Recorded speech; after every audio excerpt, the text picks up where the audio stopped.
Selamat pagi, teman-teman sekalian. Pada kesempatan ini, saya akan mempresentasikan tentang FC Accounting. Kita mulai. Masukkan sandi, masukkan nama, login. Nah, tampil nama perusahaan, masukkan lagi sandi, login. Tampil menu utama. Oke, kita mulai membuat bagan pikiran, adanya dalam buku besar ya. Sandi lagi, login. Nah, ini bagan pikiran. Kita lihat aset lancar, ada kas bank. Ya, kemudian kita menambah bagian pikiran. Kita tampilkan. Nah ini ya, ada bagian pikiran. Kalau mau saya tambah, kita klik dulu ini. Tambah. Dan kasih nomor 2. Misalnya kita buat kas besar.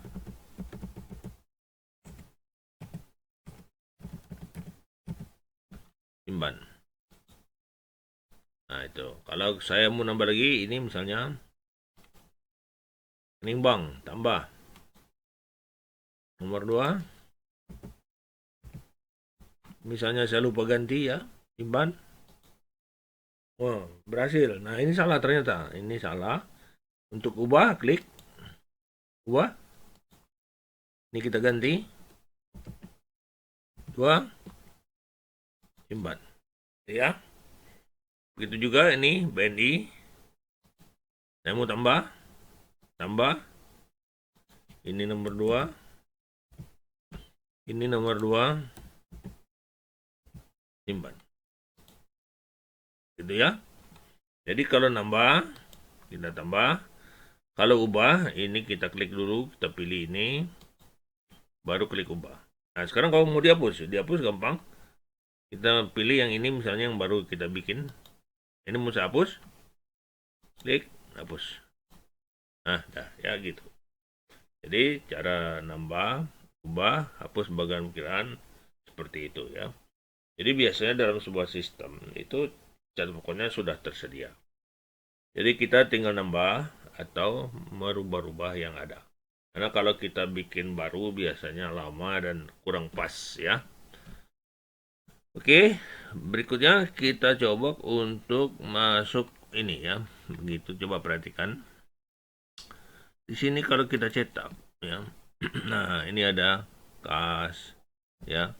Kemudian ada investasi, ada sampai bayar muka. Saya misalnya ingin mencontohkan sekarang ya. Misalnya sekarang ini saya mau tambah ya. Ini posisi aset saya misalnya ini baru ada 5. Jadi kalau saya mau nambah golongan ya, kalau tadi kita nambah pikiran. Jadi kalau saya mau nambah golongan, itu saya klik ini, saya tambahnya di sini ya. Tambah, misalnya saya tambah 06. Misalnya saya tambah adalah aset lancar lainnya ya, misalnya aset lancar lainnya ya. Aset lancar lainnya. Nah ini ada, simpan. Nah itu kalau nambah golongannya. Golongan itu apa fungsinya? Golongan itu fungsinya sebagai berikut ya, kita lihat. Nah ini di neraca. Nah kita lihat pos neraca. Saya coba cetak. Ini namanya golongan. Golongan itu tampilan dari bentuk neraca. Jadi bukan bagian perkiraan. Jadi induknya si bagian perkiraan ya. Itu namanya golongan. Ini ada ya, aset lancarnya udah muncul ya. Sekarang coba kita perhatikan lagi. Tadi udah saya tambah ya. Bagaimana kalau aset lancar nih saya ubah ya. Kita kembali. Ini aset lancar ini diganti misalnya. Saya punya apa, saya ganti aset. Misalnya aset uh, dan kembali misalnya, contoh aja ya, simpan. Nah jadi itu namanya. Nah kalau kita itu ganti, maka di sini juga akan berubah ya. Aset penilaian kembali ya. Oke, itu karena contoh aja. Nah, sekarang ini kita hapus lagi. Kita buka aset lancar, kita klik ini, terus kita hapus. Nah, kita hapus. Nah, selama dia belum ada bagian pikirannya, dia bisa dihapus. Tapi kalau contoh ini saya hapus. Data tidak bisa dihapus ya. Jadi kalau sudah sudah ada bagian pikirannya, itu tidak bisa lagi dihapus karena nanti kalau itu dihapus isinya akan kacau ya. Oke, kita coba cetak lagi. Ini neraca kembali ke posisi yang semula ya. Nih bentuknya seperti ini. Kemudian rugi laba bentuknya seperti ini. Kemudian kita lihat bagian perkiraan. Nah, ini. Tuh. Ya, bagian perkiraan. Tuh. Nah, ini bagian perkiraan ini kalau misalnya kita lihat dengan cara begini kan agak susah ya. Biasanya kita coba print tapi ke PDF ya, ke PDF. Nah, gitu. Nah, ini kalau begini kita lihatnya enak ya. Biasanya nanti PDF-nya. Nah, PDF-nya yang keluar ya. Jadi kalau PDF ini keluar, itu enaknya kita tinggal scroll aja. Nah, gitu. Kalau pakai kristal tadi, kita klik per halaman. Kalau ini, kita tinggal scroll. Nah, ini bagian perkiraan yang udah kita sediakan. Ya, tuh sampai sini ya. Nah, ini sistematikanya sudah dibikin sedemikian rupa. Yang bergaris tebal ini adalah bagian golongan yang akan menjadi format neracanya ya. Jadi di neraca nanti ada kas, ada persediaan, piutang gitu ya. Bagian perkiraan itu yang di dalamnya ini yang tadi ya, yang kas besar, yang rekening bank. Oke. Ini tadi adalah cara kita membuat bagian perkiraan. Nah, sekarang bagaimana kalau sekarang saya mau menambah sub perkiraan? Ada sub perkiraan. Kalau kita klik ini, dia tidak bisa ditambah. Nah, ada satu pos yang harus dikerjakan, yaitu ini. Nah, ini penting karena ini menentukan akun-akun khusus ya. Jadi misalnya akun itu kita tentukan fungsinya. Nah, sekarang contoh. Ini adalah bagian perkiraan kas, harus dikasih tanda KB. Ini kas juga, kita beri tanda KB. Ini bank, nah ini kasih tanda KB. Semua yang ada hubungannya dengan buku harian kas bank itu harus diberi tanda kas bank. Ya, nanti akan dijelaskan apa fungsinya. Nah, kemudian ada lagi, ini ada rekening antara. Rekening antara ini kita kasih rekening antara. Nah, ini. Piutang usaha kita kasih piutang usaha ini ya. Atau bisa juga sub perkiraan ya. Bisa ini. Oke. Kita contohkan ini. Kalau dia ini berarti nanti dia mempunyai sub bisa untuk beberapa perkiraan. Oke. Kemudian saya cari yang bikin sub ya. Saya contohkan yang sub. Contoh karyawan aja nih ya. Karyawan ini kita bikin sub perkiraan. Oke. Jadi kalau mau ada sub dikasih sub perkiraan. Nah, ini kebetulan ada persediaan barang. Ini dikasih tanda PW. Nah, itu ya. Jadi perkiraan-perkiraan khusus itu diberi tanda supaya nanti sistem bisa bekerja secara otomatis. Jadi misalnya inventory, dia otomatis kodenya itu. Nah, saya tadi cari sub, ini saya misalnya sudah cukup satu saja ya. Oke, sekarang kita coba bikin subnya ya. Saya keluar, kita bikin sub perkiraan.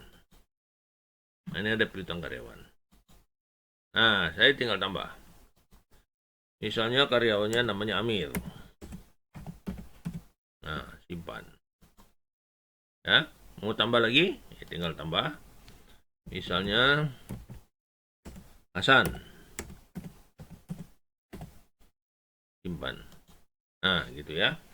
Itu cara nambah. Kalau cara ubah, ya kita klik dulu ini. Ada tanda ubah nih. Kita tambah namanya Hasan Basri.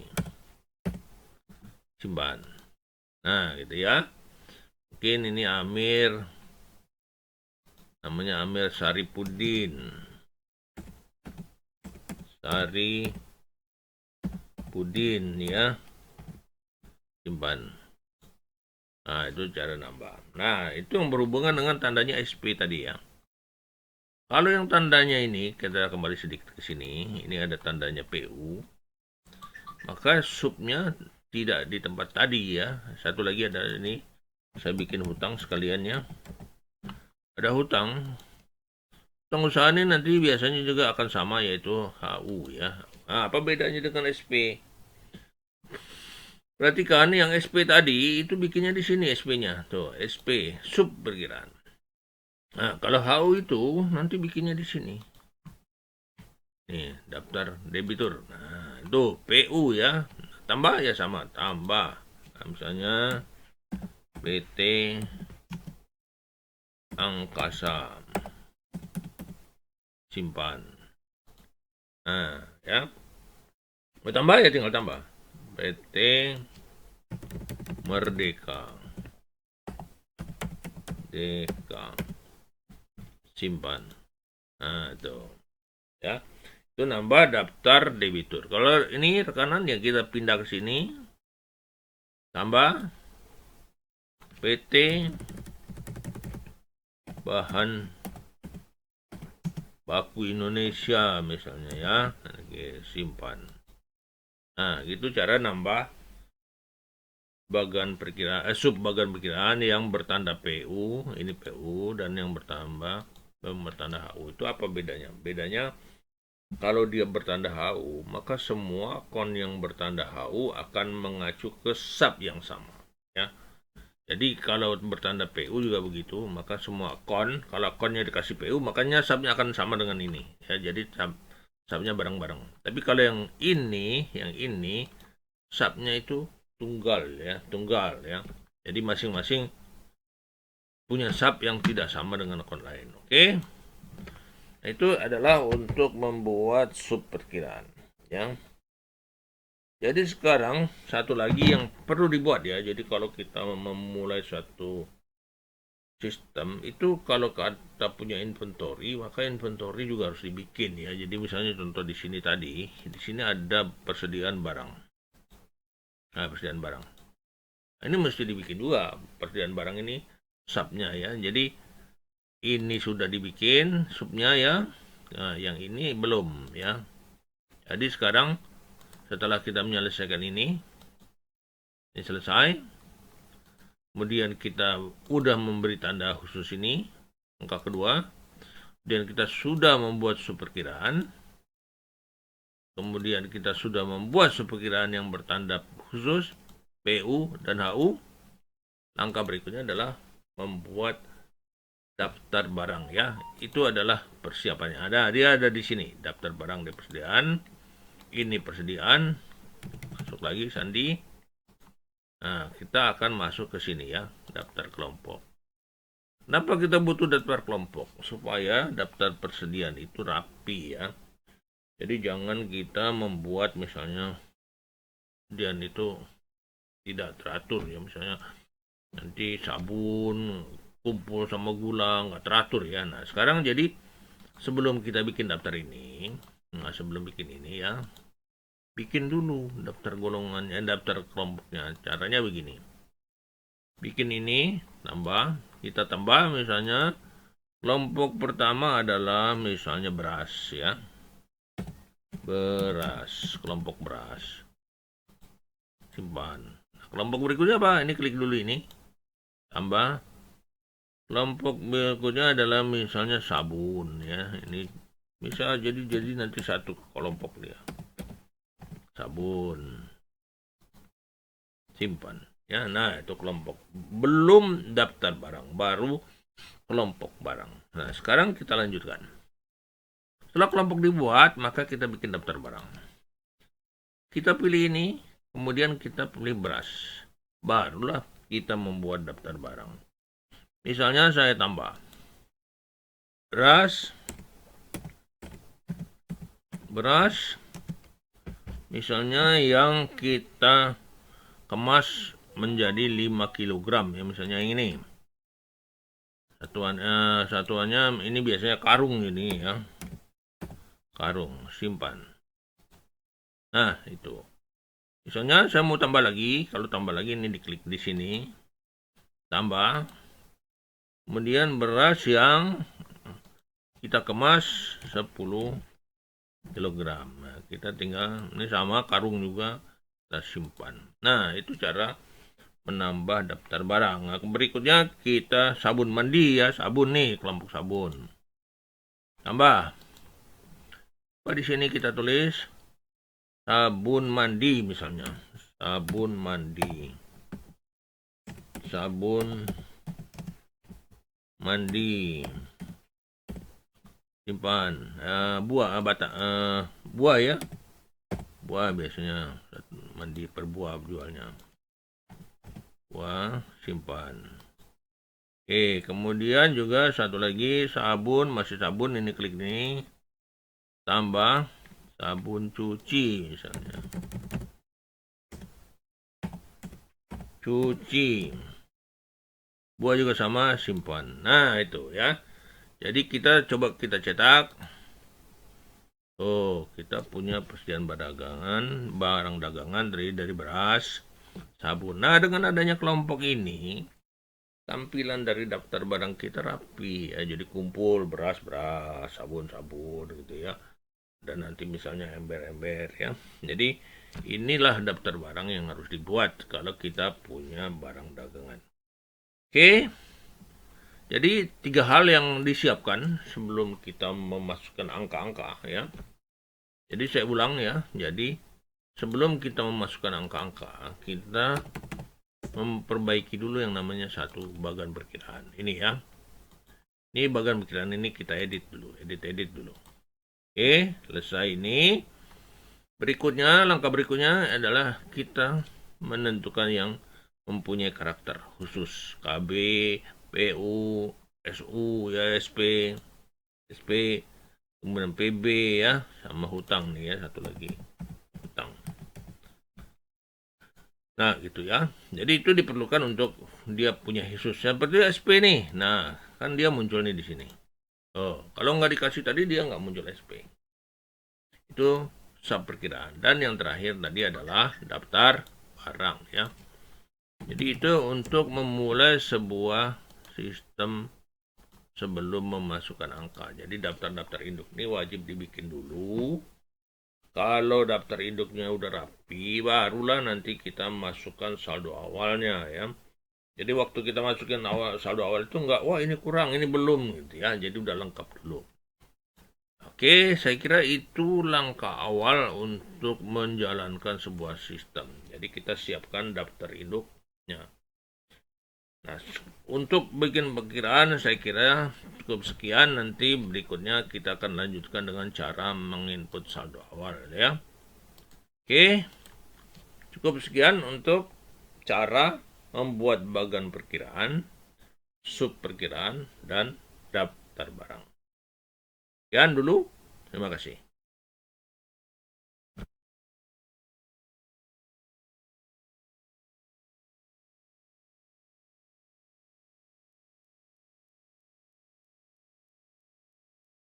Selamat pagi. Saya akan melanjutkan presentasi bagaimana cara kita menginput saldo awal ya. Oke, kita buka aplikasi. Akun Rejeni. Nah, untuk saldo awal kita membagi dalam 3 kelompok. Ada saldo awal yang kita input di inventory, yaitu untuk saldo inventory. Ada saldo awal yang kita input di kas bank, yaitu saldo kas bank. Nah, yang lain selain inventory dan kas bank, kita akan input di buku besar melalui memorial. Nah, sekarang saya akan contohkan dari memorial dulu ya. Oke, kita masuk. Oke, mencatat transaksi memorial. Nomor baru. Kita misalkan saldo tanggal 30 ya. Debit. Kita masukin misalnya piutang. Yang karyawan ya. Pada misalnya ini Amir Saripudin. Kita klik aja ini, kita ketik saldo awal. Misalnya Saripudin itu 2 juta misalnya.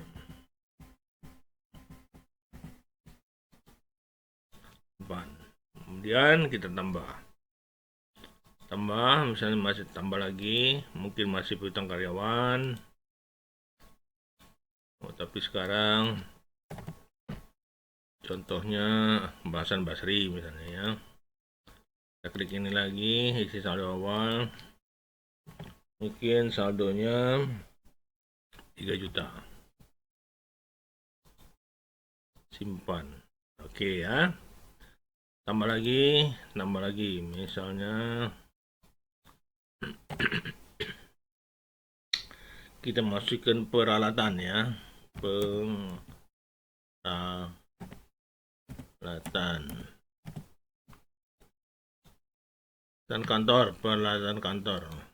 Misalnya saldo awalnya 50 juta.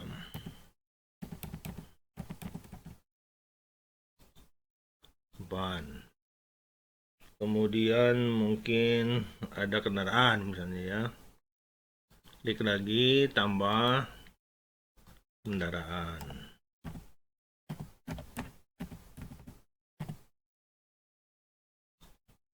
Kendaraan roda 2 misalnya. Mungkin saldonya 15 juta.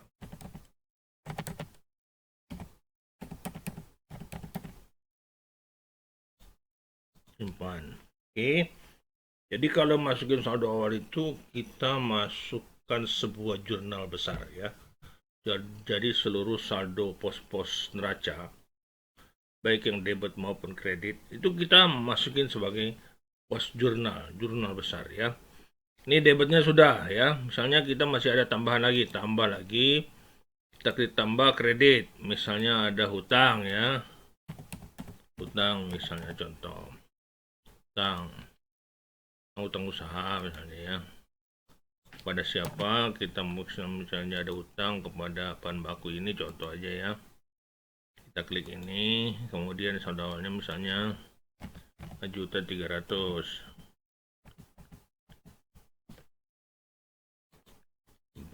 Nah, gitu ya, kita masukin debitnya semua. Kalau ada kredit dimasukin. Nah, pada waktu kita nginput saldo awal, maka ini untuk menutup transaksinya, jadi kan debit kredit ini belum seimbang nih. Nah, untuk menutup transaksinya, itu kita gunakan satu akun yang kita bikin adalah modal ya. Di contoh ini kita tutup, tambah. Nah, ini karena kebetulan yang besar adalah debitnya, berarti kita harus kredit. Kalau bisa kita cari di modal aja ya, dikumpul sebagai pengumpul ya. Kita pilih salah satu aja nih, ada Tuan Hasan, kita pilih aja salah satu sebagai pengumpul. Saldo awal berarti ini 64. Ini jumlahnya berapa ini ya? Kalau kita lihat jadi ini 64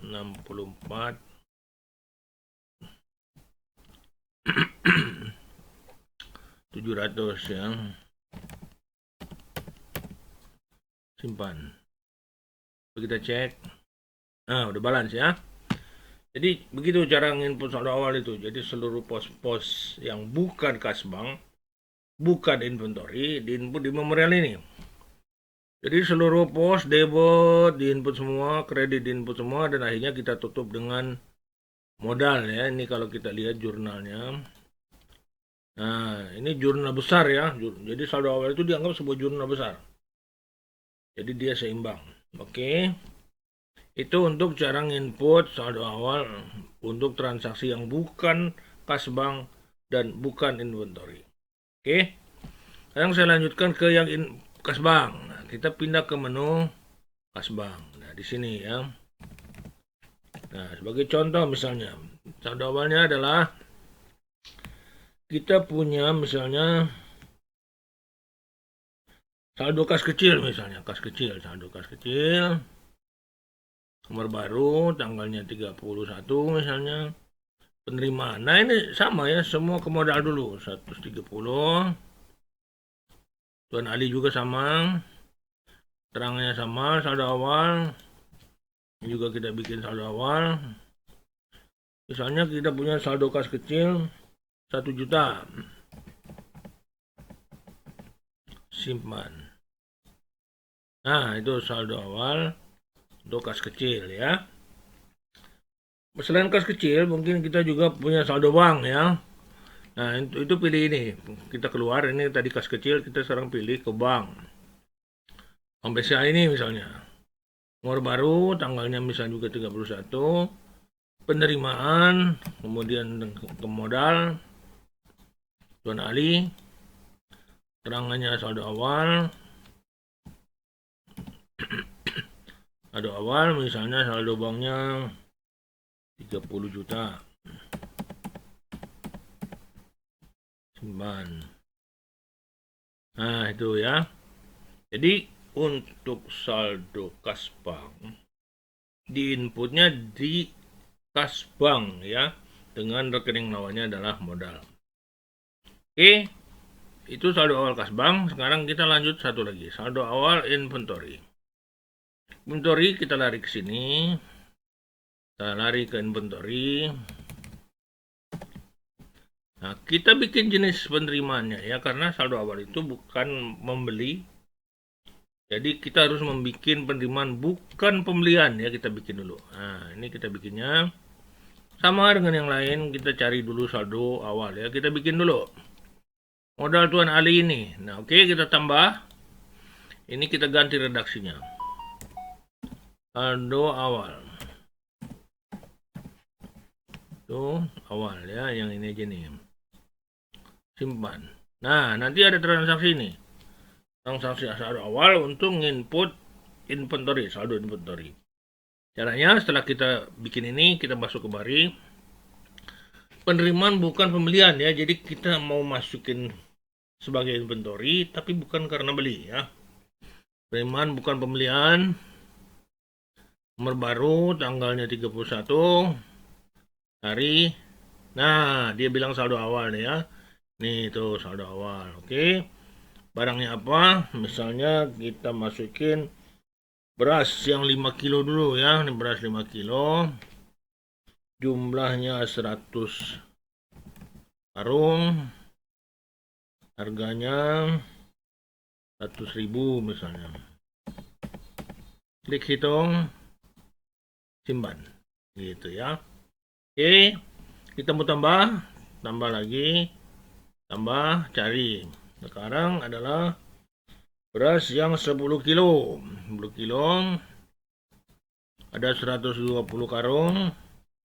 Harganya misalnya 180. Hitung. Simpan. Oke, masih ada ya, kita tambah lagi. Tambah lagi apa sekarang? Selanjutnya adalah misalnya sabun mandi. Sabun mandi ada 100 buah. Harganya misalnya 15.000. Hitung. Simpan. Oke. Coba satu lagi ya. Tambah. Sekarang misalnya sabun cuci. Sabun cuci jumlahnya ada 120 buah.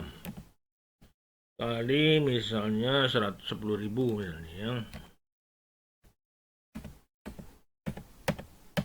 Hitung. Nah, simpan. Nah, coba kita cek berapa jumlah. Nah, ini jumlah saldo awal dari inventory ya. Nah, ini juga dia membentuk jurnal ya, ada jurnalnya ini. Nah, jurnalnya. Jurnal sama ya, ke modal juga nih. Inventory pada modal. Nah, itu cara input saldo awal ya.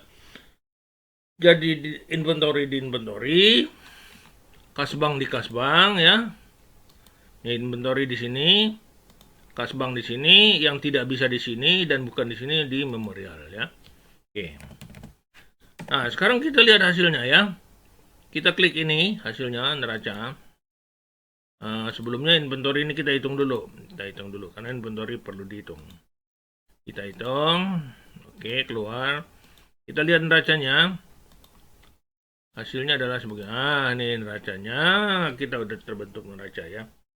Saldo awal ya, jadi saldo awal itu kan sebenarnya tadi kita bikin di tanggal 30 ya, di tanggal 30 nih, sini ya kita bikinnya tadi. Nah, kita lihat. Tuh. Jadi saldo awalnya itu dalam posisi saldo akhir. Nah, jadi khusus saldo awal itu kita bikin di akhir bulan ya.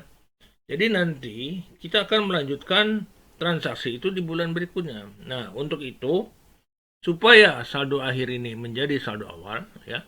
Ini pindah ke sini sebagai saldo awal, maka yang sudah kita input itu kita pindahkan. Kita klik ini, kita lanjut ya, proses persediaan, proses kasbank, proses memorial, keluar. Nah, sekarang kalau kita lihat laporan bulan ininya ya, Oktober. Nah, tuh. Dia masih ada di posisi saldo akhir. Nah, bagaimana supaya dia menjadi saldo awal bulan berikutnya? Maka kita lakukan langkah yang namanya ganti bulan ya, ganti bulan. Lanjut. Nah, selesai. Nah, sekarang kalau kita lihat posisinya, dia menjadi bulan 11, saldo awal bulan 11. Nah, ya. Saldo awal bulan 11 dan ini saldo akhir karena belum ada transaksi. Jadi antara saldo awal sama saldo akhirnya sama ya. Jadi begitu cara kita nginput saldo awal. Jadi sini terlihat tadi kumpulan daripada modal itu ya. Waktu kita masukkan memorial modal, kita masukin kasbank ke modal, kita masukin inventory ke modal. Nah nanti kalau kita nginputnya betul, maka saldo modalnya akan sesuai dengan posisi neraca, yaitu dia seimbang ya, seimbang ya. Itu ya cara nginput saldo awal. Jadi dibagi dalam 3 bagian inputan, kemudian diproses ya, diproses dan ganti bulan, jadilah dia saldo awal ya. Kita lihat lagi ya, ini saldo awal ini, sorry kalau kita melihatnya jadi November ya, November. Nah gitu ya, dari tanggal 1 November itu terlihatlah ada saldo awal yang kita input satu hari sebelumnya, itu bulan Oktober. Oke, saya kira itu cara nginput saldo awal ya, keluar. Oke, sekian, terima kasih.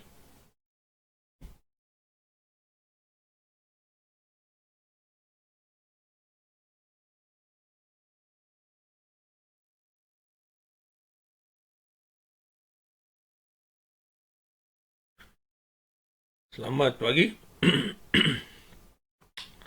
Dalam kesempatan ini saya akan melanjutkan presentasi tentang cara menginput transaksi pembelian barang dan transaksi penjualan barang. Oke, kita masuk. Izin. Nah, kita lihat ini ada modul persediaan ya.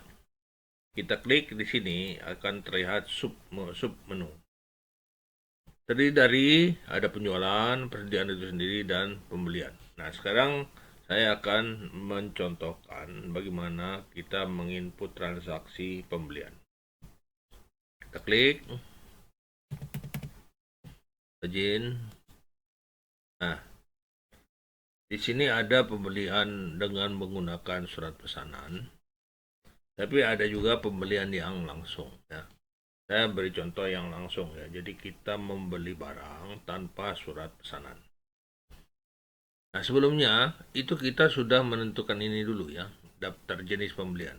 Nah, ini perlunya apa? Karena kita akan menentukan kalau kita beli barang itu kira-kira pos apa saja yang akan terhubung dengan pembelian. Antara lain mungkin ada PPN, ada diskon, dan pasti ada utang ya. Kita tetapkan dulu, ini udah saya tentukan. Oke. Kemudian kita lihat apakah ada daftar rekanannya. Kita lihat. Nah, ini ada contoh ya. Misalnya ini saya mau edit, jangan bahan baku ya. Misalnya eh, bahan makanan, misalnya saya ganti ya. Makanan. Nah, makanan simpan. Nah, gitu ya, contoh aja. Keluar. Cara inputnya sebagai berikut ya. Kita lihat aksi pembelian. Oke. Kita pilih nomor baru. Kita pilih tanggal, misalnya tanggal 10 ya, tanggal 10. Kita cari. Nah, itu ya, pembelian katanya ya. Nah, kemudian pembeliannya dari siapa? Kita pilih lagi dari ini tadi ya, debiturnya. Oke. Kemudian nama barangnya apa yang kita beli? Kita contoh aja ya, misalnya kita beli beras ya. Beras Cianjur ini misalnya kita beli. Nah, oke, berapa banyak kita beli? Misalnya 50 kilo. Kali karung nih ya satunya ya. Kali misalnya harganya 90.000. Kita klik hitung. Oke. Lalu kita simpan. Nah, udah selesai ya. Gitu cara kita nginput pembelian. Kalau pembeliannya banyak ya tinggal ini kita tambah ya. Kita tambah bisa ini, kita tambah lagi misalnya saya tambah beras Cianjur yang 10 kilo misalnya. Saya tambah lagi yang 10 kilo. Ini saya beli misalnya 5 karung ya. Kali misalnya ini harganya, misalnya ini harga, misalnya contoh aja ya 75.000 misalnya. Nah gitu, hitung, simpan. Nah gitu ya. Jadi cara nginputnya simple ya, sangat sederhana. Tapi nanti dampaknya ini kemana-mana ini ya. Coba kita lihat. Ini kalau kita klik, ini sudah ada jurnal.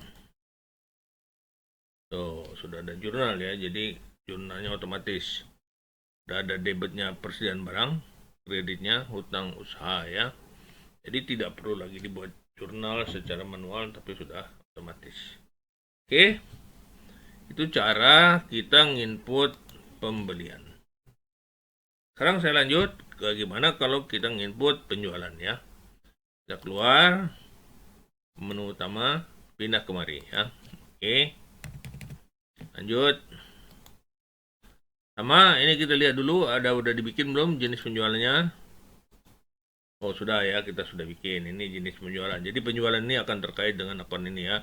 PPN, diskon, piutang, harga pokok, ya, perkiraan penjualan dan harga pokok ya. Oke, kita lihat apakah ada debiturnya. Nah, udah ada nih, ada 2 ya. Sekarang kita coba input keluar ya. Saya sekarang coba input penjualan. Penjualan nomor baru kita jual tanggal misalnya tanggal 11 dari, nah ini penjualan ya. Oke, kemudian jualnya kemana? Misalnya ke PT Merdeka.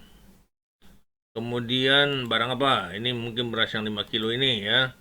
Misalnya beras yang 5 kilo itu kita jual misalnya 40 karung, 40 kali harganya 110 ya. Terus 1, 2, 3. Nah, hitung. Simpan. Ya udah, selesai ya. Kita klik ini, kita bisa cetak fakturnya ya. Nah, ini faktur penjualan. Tuh. Ya, faktur penjualannya ini begini ya. Nah, ini sebenarnya juga terbentuk jurnal sekaligus. Kita cetak jurnal. Tuh. Piutang pada penjualan barang. Nah, sebenarnya ini harga pokoknya juga harusnya ikut otomatis ya, tapi karena kita belum hitung maka harga pokoknya dia belum tampil ya. Oke, nah dari 2 transaksi ini yaitu pembelian dan penjualan, sekarang kita lihat dampak transaksi pada kartu persediaan ya. Oke, saya keluar. Kita keluar, kita lihat di sini. Nah, kita lihat. Oke. Kita lihat kartu persediaan. Nah, semua gudang aja ya. Oke. Oke, kita hitung. Kita coba hitung. Nah, oke. Klik ini. Kita cari nama. Nah, ini ya. Ada beras. Nah, kita klik aja ini. Ya, saya mau coba lihat kartu, semua kartu ya.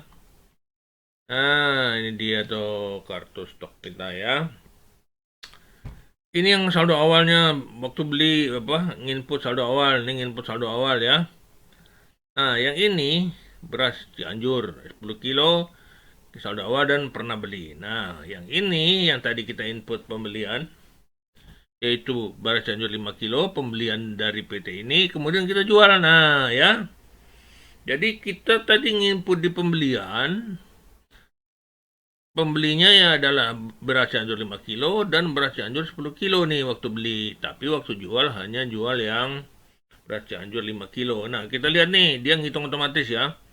Nih, harga pokoknya berapa tuh? Jadi 36 sekian ya, 3.800 sekian harga pokoknya. Oke. Nah, karena ini harga pokok kita sudah hitung, maka kalau kita input ini, kita buka kembali penjualan tadi yang ini, maka harga pokok ini sudah ada jurnalnya ya, karena dia sudah hitung ya. Ini metode yang saya pakai adalah metode average, sepertinya bulanan ya. Jadi dia ngitung pembelian sebulan berapa dibagi pengeluaran sebulan berapa ya. Jadi lebih mudah. Nah, ini kalau saya cetak rekap. Nah, ini ya terlihat rekap. Ini ada angka 35 308 333. Ini kalau kita buka di neraca, ini angkanya persis ya, akan sama ya. Coba kita contohin ya, saya catat dulu di notepad ya. Kita catat di notepad. Nilai inventory-nya adalah 35.333,33 ya. Ini kita simpan bahwa nilai inventory setelah kita beli dan kita jual sekian ya. Oke, kita cek di neraca ya. Keluar. Kita ke buku besar. Nah, sebelum neraca dibuka, kita hitung dulu inventory-nya. Lanjut, hitung. Nah, keluar. Kita cek sekarang neracanya ya, sampai dengan tanggal ini. Cetak, kontrol. Nih ya, kita lihat nih, 35.308, sama nggak? Persis ya? 35.308.33. Nah, jadi apa yang dikerjakan di inventory system, kita beli, kita jual, kita lihat kartu stok, maka seluruh nilai itu akan tampil di neraca ya. Jadi neracanya bisa dipercaya karena didukung oleh data detail yaitu rincian inventory ya. Oke, saya akan kembali lagi ke itu tadi, ke penjualan. Kita lihat jurnal penjualannya di sini. Kita lihat ya sekarang penjualan itu karena sudah ada hitungan harga pokok. Klik ini. Kita cetak jurnal. Nah, jurnal sekarang lebih lengkap ya. Jadi jurnalnya lebih lengkap. Jadi ada penjualan dan ada jurnal harga pokok ya. Jadi kalau untuk harga pokok itu harus hitung dulu di inventory. Setelah dihitung, dia mendapatkan angka, baru jurnalnya bisa tampil ya. Jadi kalau belum ada angka, jurnalnya tidak tampil ya. Nah, kita lihat ini. Ini kan ada angka penjualan dan angka harga pokok. Nah, ini kita akan lihat bahwa di rugi laba kita, ini juga akan sama ya. Jadi 4.400.000 dengan 3,6 ini ya. Oke, sekarang saya lihat lagi di rugi laba. Oke, kita lihat di rugi laba. Di sini ya, nggak usah dihitung lagi karena tadi sudah cetak, print. Tuh, angkanya persis ya. Ini hasil penjualan tadi dan ini harga pokok, ini keuntungannya ya langsung terlihat. Jadi begitu mudahnya kita membuat rugi laba hanya dengan input pembelian dan penjualan ya. Jadi jurnalnya dibikin oleh sistem, pembuatan neraca dan rugi labanya juga dibikin oleh sistem ya. Oke, saya kira cukup jelas itu tentang menu pembelian, transaksi pembelian dan penjualan ya. Jadi nanti saya akan lanjutkan lagi pada mode berikutnya, nanti adalah sesi berikutnya tentang bagaimana kalau transaksi itu kita bayar ya. Jadi untuk pembelian dan penjualan cukup sekian ya. Makasih.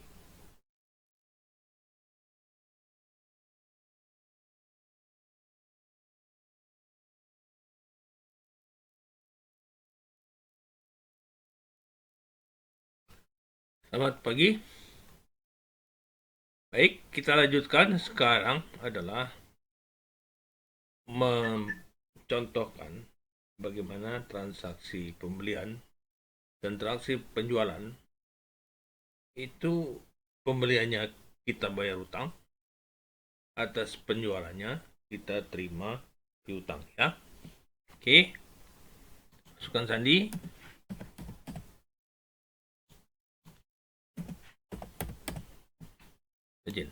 Nah, transaksi penerimaan piutang dan transaksi pembayaran utang itu kita mencatatnya di modul kas bank ya. Sini ya, modul kas bank. Oke. Nah, oke. Coba saya cek dulu yang mana yang ada saldo ya, yang transaksi yang berisi kita cek dulu. Oh, ini masuk ke rekening WCA ya. Oke, kita masukkan ke situ ya.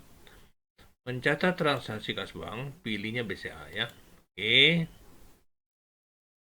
Kita catat nomor baru, misalnya transaksi piutang kita terima tanggal misalnya tanggal 13, tanggal 12 ya misalnya contoh.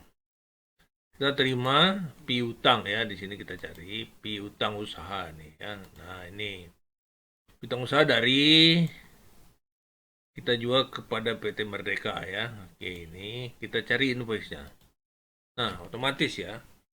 Jadi waktu kita membuat faktur penjualan, begitu faktur penjualan itu selesai dibuat, faktur penjualan itu sudah akan tampil di transaksi keuangan ya, jadi otomatis. Jadi begitu kita bikin invoice, maka transaksinya langsung terhubung di keuangan. Ini dia fakturnya ya. Kita klik ini. Penerimaan piutang ya. Penerimaan piutang ini udah ada ya. Oke. Nah, misal kita contohkan terima piutang ini seluruhnya kita terima ya, jadi kita simpan ya. Oke, itu jadi kita mencatat penerimaan piutang ya. Kita cetak buktinya. Nah, ini bukti penerimaan piutang ya. Jadi seluruh piutang kita terima. Nah, sekarang misalnya kita contohkan lagi uang ini udah terima, terus kita bayar utang ya, bayar utang. Kadang nomor baru lagi, tanggal yang sama misalnya, pilih tanggal pengeluaran ya. Tapi sekarang utang, nah kita ketik aja utang biar nyari yang gampang. Utang usaha, nah ini. Kemudian kita utang ke bahan makanan. Nah, oke, sama kita cari fakturnya. Nah ini fakturnya ya. Jadi ternyata kita utang kepada bahan makanan ini ada dua. Ini udah ada saldo awal sebelumnya. Kemudian kita beli lagi ya. Nah misalnya kita mau bayar saldo awal ini, kita bayar dulu deh ya. Yang ini dulu yang kita bayar nih sebagai utang pertama. Pelunasan piutang ya. Pelunasan hutang ya. Hutang. Misalnya untuk invoice yang ini, yang saldo awal, kita bayar semua, simpan. Nah, dah. Nah, kemudian saya mau bayar juga yang dari pembelian itu. Kita klik ini, tambah, masih tetap pengeluaran ya di sini. Kemudian kita cari ini hutang, masih PT yang sama ya. Sekarang kita cari lagi. Nah, coba perhatikan. Karena hutang yang pertama ini udah lunas, maka sekarang yang tampil adalah sisa faktur yang belum dibayar ya. Jadi ini tidak muncul lagi yang sudah lunas ini ya. Dia otomatis mengurangi. Nah, sekarang ini kita klik. Oke, nah ini mau pelunasan utang, tapi saya nggak mau bayar semua nih. Saya mau sisain aja, masih ada, saya bayar 4 juta aja ya. Nah, segitu saya bayar, nggak bayar semua ya. Simpan. Nah, jadi saya bayar utangnya 2 invoice ya. Pertama saldo awal saya bayar, lunasin. Yang faktur pembelian berikutnya saya bayar separuh ya. Kita coba cetak. Kita cetak buktinya. Nah, ini adalah bukti dari pengeluaran untuk pembayaran utang sebesar 9.300.000 ya. Jadi begitu cara kita input penerimaan piutang dan pembayaran utang ya. Jadi ada saldo awal, ada terima piutang, ada bayar utang. Nah, ini coba kita cek bukunya. Oh, ini buku hariannya ya. Jadi kita punya saldo awal 30 juta, kita terima nih, terima terus kita bayar. Jadi masih punya saldo besar 25.100.000 ya.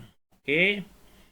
Nah, karena kita sudah terima piutang dan kita sudah bayar utang, sekarang kita coba lihat kartu-kartu hutang ya. Oke, kita keluar, kita lihat sini kartu piutang ya. Coba kita cek kartu piutang. Ini piutangnya. Kemudian cari atas nama siapa. Ini PT Merdeka. Nah ini ya, tuh kita lihat yang PT Angkasa kosong, yang PT Merdeka ada. Nah ini kita lihat nih. Ini kita jual pada PT Merdeka dan ini kita terima. Jadi nyambung ya. Jadi antara modul penjualan, ini saya cetak ya, cetak sini. Nih, antara modul penjualan, ini modul penjualan nih, kodenya jual satu ini berasal dari modul penjualan. Ini adalah dari modul penerimaan piutang ya, jadi nyambung ya. Jadi antara piutang dari penjualan dengan piutang dari kas bank nyambung ya. Jadi kartu piutang otomatis ya. Oke, jadi piutangnya lunas ya. Nah, sekarang kita lihat utang ya, kita keluar, kita masuk ke sini.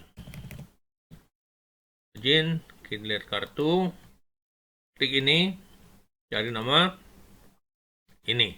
Nah, coba kita cetak per kreditur juga. Nah, ini terlihat ya. Jadi dulu kita punya utang saldo awal sebesar 5.300.000. Kemudian kita beli. Jadi dari mode pembelian kita beli ada pembelian sebesar 4.875. Oke, jadi nyambung tuh dari mode pembelian. Kemudian kita bayar utang. Nah, ini kita bayar utang ya. Pelunasan dari invoice yang pertama, sebagian dari invoice yang nomor 2. Jadi masih ada sisa sekian ya. Kalau kita rekap aja misalnya cetak rekap ya, ini gini. Nah, dia bisa nunjukin tuh invoice yang nomor 1 itu yang saldo awal ini udah 0. Yang invoice berikutnya yaitu pembelian ke bulan yang bersangkutan 4.800.000 dibayar 4 juta ya. Jadi sisa 87 ya. Jadi di sini terlihat antara modul pembelian dengan modul kas banknya nyambung ya. Jadi antar modul itu terintegrasi sempurna ya. Jadi kita lihat di situ bahwa semua transaksi yang diinput di modul-modul itu tergabung. Nah, sekarang kita lihat di neraca ya. Kita coba lihat di neraca apakah memang ada sisa utang sekian ya. Kita cek. Keluar ke sini ya. Kemari neraca. Sampai dengan neraca cetak kontrol. Nah, coba perhatikan ya. Ini masih ada sisa utang. Ya. Jadi utang yang tadi yang ada di pembelian ternyata cocok dengan yang ada di sini ya. Nah, ini kan tampilan neraca. Kalau saya ingin lihat rincian neraca, itu saya lihatnya di sini ya. Oke. Klik di sini, klik di sini. Nah, di sini terlihat tuh kasnya sekian, piutangnya lunas. Ini masih ada yang 5 juta. Ini yang ada saldo awal, tapi bukan piutang usaha, piutang karyawan ya. Kemudian di sini ada inventory, tadi kita beli, terus kita jual, saldonya sekian. Ini peralatan kantor dalam saldo. Nah, ini utang usaha tadi. Utang usaha, saldo awal sekian, kita beli barang, terus dan kita lunasi sehingga 875 ya. Jadi bisa terlihat ada hubungan antara transaksi di modul-modul dengan di buku besar ya. Oke, jadi begitu koneksi antara modul-modul pembelian kas bank dan buku besar ya. Oke, saya kira itu penjelasan bagaimana kita mencatat penerimaan piutang dan kita membayar utang ya. Kira sekian. Makasih.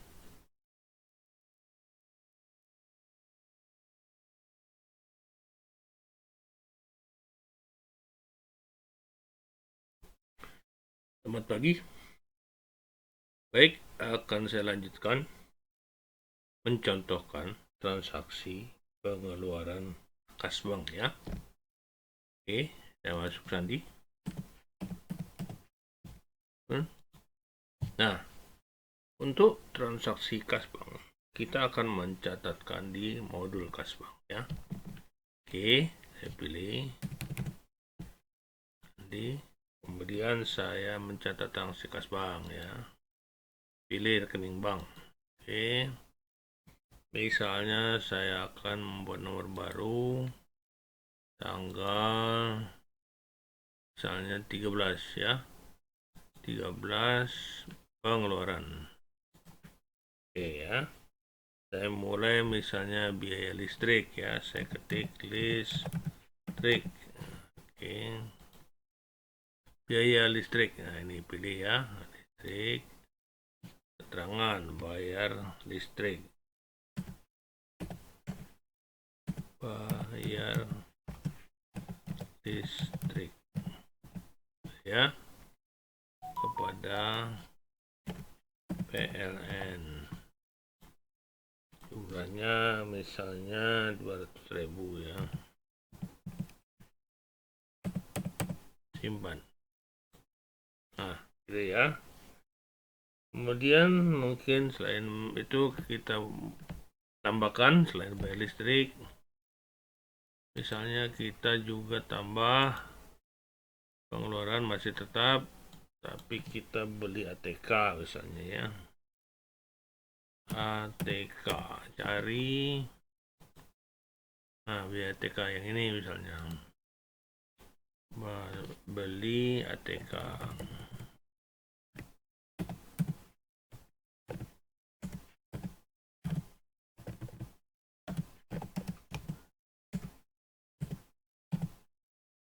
Misalnya ya. Ini misalnya toko Budi.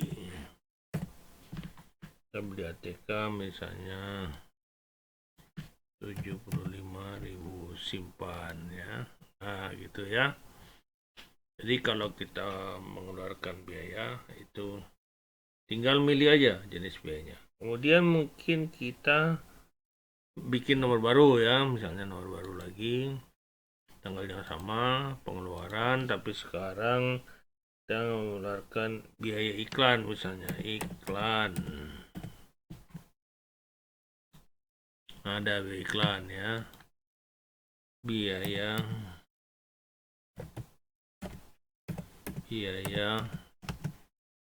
iklan. Misalnya ke San misalnya kita ya, San. Biaya iklannya sebesar 100.000. Simpan. Oke ya. Misalnya juga kita mengeluarkan sekalian, tambah di voucher yang sama kita tambah mengeluarkan biaya hadiah ya, hadiah dari ya. Nah, ini hadiah ya, hadiah ulang tahun misalnya. Tahun misalnya Budi gitu ya. Oke, jumlahnya misalnya 50.000. Oke, simpan ya. Nah, itu cara kita nginput pengeluaran. Ini bisa dicetak ya, kita cetak. Nah, tuh ya. Ada bukti pengeluarannya. Oke, saya contohkan satu lagi. Misalnya sekarang saya mau beli komputer. Beli komputer, tapi saya bayar uang muka 2 juta. Sisanya 8 juta adalah pakai leasing ya. Oke, nomor baru lagi, tanggal yang sama misalnya. Pengeluaran, kita mau beli peralatan.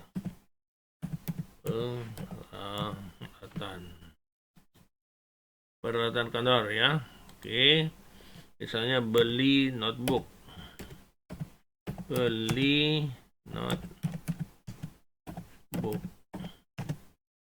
Tapi ini kita uang muka saja keterangannya ya. Uang muka. Beli dari toko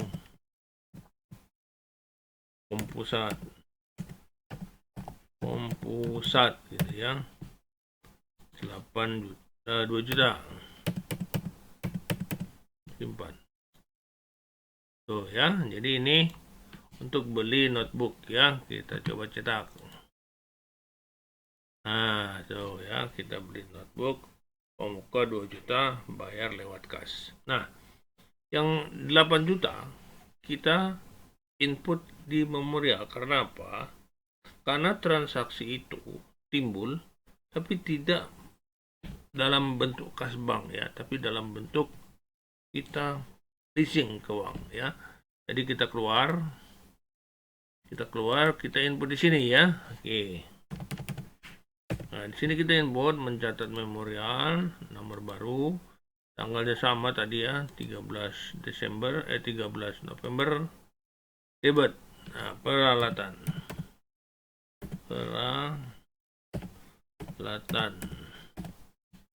Cari ini peralatan kantor, tanggalnya pembelian komputer. Pembelian notebook. Jadi ya, ini yang terhutang.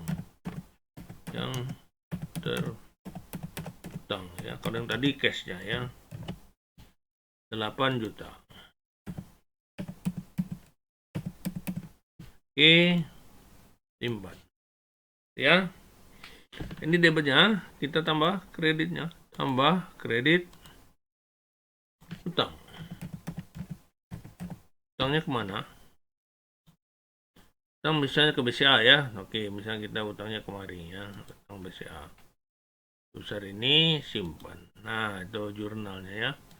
Jadi untuk leasingnya, kita jurnal di memorial sebesar 8 juta dengan rekening debitnya peralatan, kreditnya utang. Sedangkan uang mukanya kita input di kas bank. Oke. Nah, kita lihat hasil inputan itu ya. Kita lihat di neraca. Kita lihat per 30 November. Lihat contoh. Nah, sekarang kita lihat. Nah, coba perhatikan ya. Ini ada kendaraan ini naik nih 50 juta menjadi 60 juta. Itu berarti peralatan kantornya nambah ya. Ini utang banknya nambah. Kemudian kita lihat rugi laba. Tadi kita ada mengeluarkan biaya-biaya, maka di sini kalau kita lihat tanggal 30. Nah, tuh ya, masuk tuh biaya-biaya tadi ya yang kita input tuh. Jadi ini ada harga pokok dari penjualan, tapi kita masuk biaya-biaya hingga kita cuma untung sedikit ya karena ada biaya-biaya yang sudah kita input. Nah, untuk lihat biaya-biaya ini, kita lihat di rincian. Nah, rincian neraca. Kita lihat per tanggal 30. sama dengan rincian. Nah, kita lihat apa aja nih. Kelihatan kantor ya, tuh ada nambah 10 juta ya. 10 juta itu 2 juta lewat kas ya. Lewat kas 2 juta, kemudian lewat utang. Utang tadi utang bank. Kita lihat utang bank. Nih ya, utang bank 8 juta. Ya, jadi 10 juta. Dan ini kita lihat pendapatan biaya. Nah, ini tadi ya biaya iklan masuk. Hadiah masuk. Kemudian ATK masuk, biaya listrik masuk ya. Jadi kita input di kas bank langsung mempengaruhi laporan keuangan kita ya. Jadi begitu cara kita nginput di kas bank untuk biaya-biaya ya. Sekali lagi kita lihat apa yang kita input tadi di sini, kemudian lihat ini.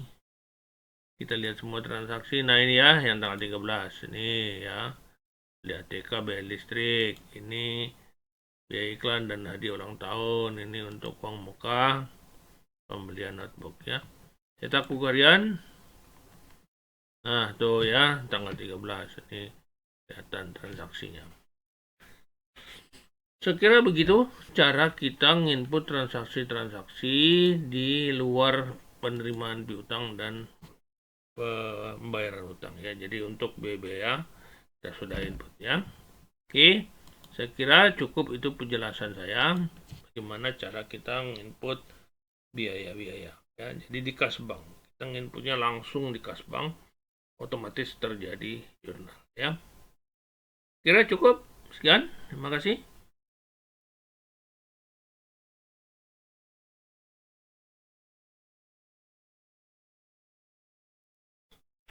Selamat pagi.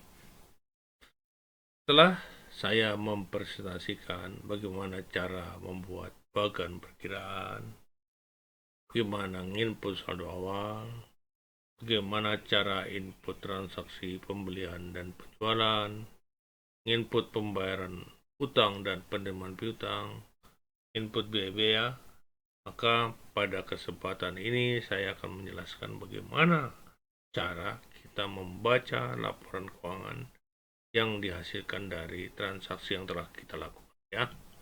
Oke, kita mulai. Masukin sandi. Login. Nah, laporan keuangan itu terbanyak berada di buku besar ya. Oke, kita buka ini. Nah, kita lihat ada neraca. Di sini ada 3 pilihan bulan ini, bulan lalu, sampai dengan tanggal. Bulan ini itu artinya laporan yang sudah kita proses dan berlaku pada bulan ini ya. Jadi kalau kita lihat apa bulan ininya. Kita lihat. Nah, ini ya, bulan ininya adalah bulan 11. Tapi perhatikan bahwa saldo awal dan saldo akhirnya sama. Artinya transaksinya belum berubah ya. Jadi itu baru ditutup kemudian menghasilkan saldo awal. Nah, kalau bulan lalu ini untuk menampilkan laporan yang sudah ditutup ya. Contoh misalnya kita buka bulan lalu, ada nggak bulan lalunya? Bulan 10 misalnya. Oke. Kita lihat. Nah, ada ya, itu yang bulan lalu, bulan 10 ya. Jadi pada waktu kita nginput saldo awal, itu kita nginputnya pada akhir bulan 10 ya. Jadi dia menjadi bulan lalu. Oke. Ya, kalau kita ingin melihat laporan yang paling up to date, artinya setelah transaksi terjadi, kita langsung mau lihat apa yang terjadi, itu adalah sampai dengan tanggal ya. Jadi biasanya contoh kalau bulan ini tadi kita lihat adalah berisi saldo awal saja dan tidak ada mutasi, belum ada mutasi ya. Tapi kalau kita buka ini, terus kita pilih tanggal 30, kita pilih sampai dengan tanggal, kita langsung, terlihat ya bahwa antara saldo awal dan saldo akhir itu berubah ya. Jadi artinya kalau kita ingin melihat laporan terkini, maka pilihannya adalah sampai dengan tanggal ya. Jadi kalau misalnya ada transaksi baru kita input, nah kita ingin lihat hasilnya, maka pilihannya sampai dengan tanggal ya. Bisa tanggal berapapun kita bisa pilih. Misalnya saya pilih tanggal 31 Desember, bisa ya. Jadi kalau ada transaksi ya dia akan terbawa. Nah, akan terbawa ini ya. Jadi dia akan mengupdate terus ya. Oke. Itu neraca, ini rugi laba. Cara bacanya sama ya. Ini bulan ini. Kita lihat bulan ini apa yang terjadi. Kosong ya. Tidak ada karena kita masukin transaksinya baru di bulan November ya. Jadi kita harus lihat di sini ya. Kita lihat di sini. Nah, baru ada ya. Berarti artinya transaksi itu kita baru mulai bulan November. Jadi waktu bulan lalu kita masukin saldo awal. Jadi belum ada rugi labanya ya. Oke. Jadi begitu cara membaca laporan ya. Jadi pilihlah yang sampai dengan untuk mendapatkan informasi yang paling up to date. Oke. Keluar. Berikutnya arus kas sama ya. Kita pilih tanggal 30 sampai dengan. Nah, ini arus kas hanya akan muncul jika kita menjalankan modul kas bank ya. Jadi kalau modul kas bank itu dijalankan, maka kita akan mendapatkan laporan arus kas. Tetapi kalau kita hanya menjalankan satu modul saja, memorial, tidak ada arus kas ya. Arus kas ini diambil dari rekapitulasi transaksi kas bank. Oke. Berikutnya adalah rincian neraca. Nah, rincian neraca ini sama, kita pilih tanggal ini, cetak sampai dengan rinci. Nah, ini adalah rincian neraca ya. Nah, prinsipnya kalau rincian neraca ini jumlah debit kredit ini, jumlah debit dan kredit ini harus seimbang ya. Nih, itu jumlah mutasi debit kredit harus seimbang dan saldo ini, saldo awal dan saldo akhir harus nilainya 0 ya. Itu cara membaca. Jadi kalau ini tidak 0 salah ya, kalau ini tidak 0 salah, dan kalau ini tidak seimbang juga salah ya. Oke, itu cara membacanya. Kemudian kita bisa cek sub report. Nah, ini subnya ya. Jadi piutang kepada siapanya, ini kita tahu lunas, ini yang pada Amir Saripudin, ini persediaan inventory ya. Ini adalah bahan makanan utang ya. Jadi kita bisa membuka laporan sub perkiraan ya. Oke. Selanjutnya kita lihat buku besar. Bagaimana cara membukanya? Kita klik ini, ubah sampai dengan mesin ini, kemudian sampai dengan pilih cari kas kecil mulanya. Kalau ingin semua ini 810 ya. Ini catatan terakhir adalah pajak. Nah, ini kita tinggal cetak. Nah, ini semua buku besar keluar ya. Tuh. Jadi kas kecil ada, rekening bank ada. Jadi semua transaksi yang kita input di kas bank dan di inventory itu juga masuk ya. Nah, ini coba perhatikan. Ini memo ya, ini beli. Beli ini berarti dari inventory, ini jual. Nah, jadi gabung ya. Jadi semua transaksi dari setiap modul itu nyambung ya. Ini kas, ini dari kas. Kemudian ini memo nih, awal beli. Itu dari pembelian, kemudian kita bayar utang ya. Nah, ini dari kas bank. Jadi nyambung semua. Oke, kita lihat ke sini terus, semua masih ini transaksi jual, ini transaksi bayar biaya iklan, dia ulang tahun, beli ATK ya, semua ada. Dan terakhir adalah bayar listrik ya. Oke. Itu untuk menampilkan buku besar ya. Buku besar ini untuk utang piutang, dia itu otomatis subnya juga ikut ya. Ini coba perhatikan, ini kepada piutang kepada Merdeka, ini utang kepada karyawan ya. Jadi utang piutang itu akan langsung subnya ditampilkan sekaligus ya. Tuh, ini utang kepada. Jadi antara buku besar dengan sub itu dia jadi satu kesatuan ya. Jadi nggak boleh buku besar nilainya tidak sama dengan jumlah sub buku besar. Nah, itu nggak, kurang tepat ya. Oke. Itu buku besar. Kemudian kita mau lihat daftar jurnal juga bisa sama. Kita lihat jurnal 30. Misalnya jurnal apa yang kita mau lihat nih ya, sampai dengan kita mau lihat jurnal penjualan ya, tinggal cetak. Nah, nih jurnal penjualan ya muncul. Kemudian kita mau cetak jurnal pembelian ya, tinggal cetak. Oh, jurnal pembelian. Kita mau cetak misalnya persediaan masuk, ada nggak? Cetak. Oh, kosong. Kita mau cetak piutang, kosong. Nah, cetak Kasbank aja lah ya, langsung. Nah, cetak. Nah, ini jurnal yang bersumber dari Kasbank ya.